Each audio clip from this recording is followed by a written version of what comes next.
This ABC15 Flash Briefing is sponsored by Sanderson Ford. All roads lead to Sanderson Ford. I'm Faye Fredericks with your top stories from ABC15 Arizona. Developing tonight, police investigating after a body is found in an Avondale canal this morning. The discovery made near 11th Avenue in Indian School. Person has not yet been identified, but police say it is a man.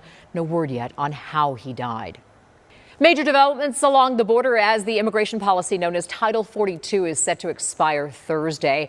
It's expected to lead to a huge surge of migrants trying to cross the border. With no clear understanding of exactly what the Biden administration plans to do, Governor Hobbs and Yuma's mayor speaking at the state capitol announcing a 5-point preparedness plan. Governor will provide additional resources to help with public safety, assist humanitarian efforts to shelter and transport migrants, and establish a joint information command center to share updates across agencies and border communities. While we are prepared to take state action in any way that we cannot manage this influx alone. Without much more robust action from the federal government, the current situation will only get worse.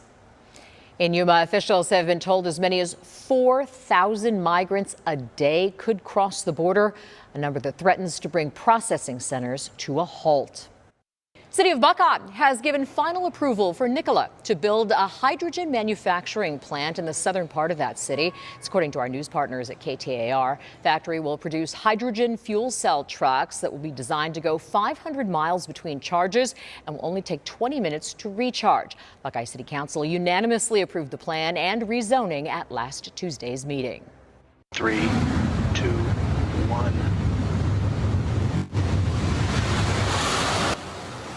NASA launching 2 cyclone monitoring satellites into orbit earlier today. Launch happening over in New Zealand. The satellites are the first in the constellation of satellites that will measure the formation and progression of tropical hurricanes and cyclones. They will orbit about 340 miles above Earth.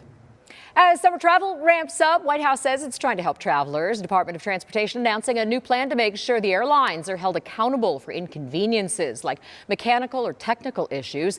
Under the new rule, airlines would be required to provide compensation in addition to refunds for passengers. That could include providing a meal or meal voucher, overnight accommodations, and transportation to and from a hotel.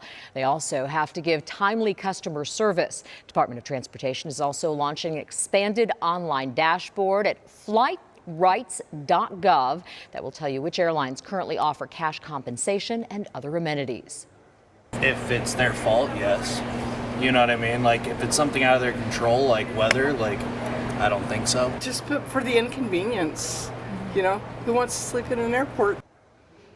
White House says right now there are virtually no airlines that offer compensation on top of refunds. Many businesses and restaurants are offering deals this week for Teacher Appreciation Week. We spoke to a former teacher turned author who created a resource space for grade school instructors. She says many teachers do not want coffee mugs or decor featuring apples. They already have plenty of those. What they do appreciate are gift cards to use for school supplies and lesson plans. Ask if they have an Amazon wish list and be a supportive community member. Would you stay in the field if you received a raise? And what's interesting is although they were like, yeah, we'd love a raise, they mostly said, but I'd be even more likely to stay in the profession if I had a better relationship with parents and administrators. And check out a list of deals online at abc15.com.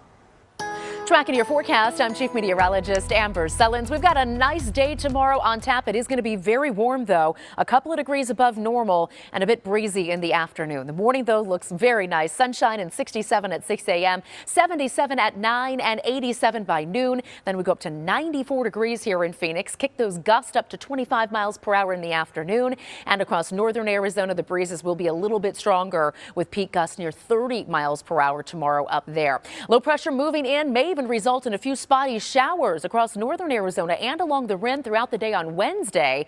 And then as that pushes out of here, high pressure builds in next, and we've got a big warm up heading into the weekend. But that storm system will drop us about 10 to 12 degrees on Wednesday. For Phoenix down to 82. Then we're in the upper 80s Thursday, mid 90s Friday, back up near 100 on Saturday, with another storm system dropping temperatures, picking up winds, and bringing a slight chance of isolated showers Sunday for Mother's Day and early next week. For the latest headlines, weather, and traffic, head to abc15.com or download the free ABC 15 mobile app. This ABC 15 flash briefing is sponsored by Sanderson Ford. All roads lead to Sanderson Ford.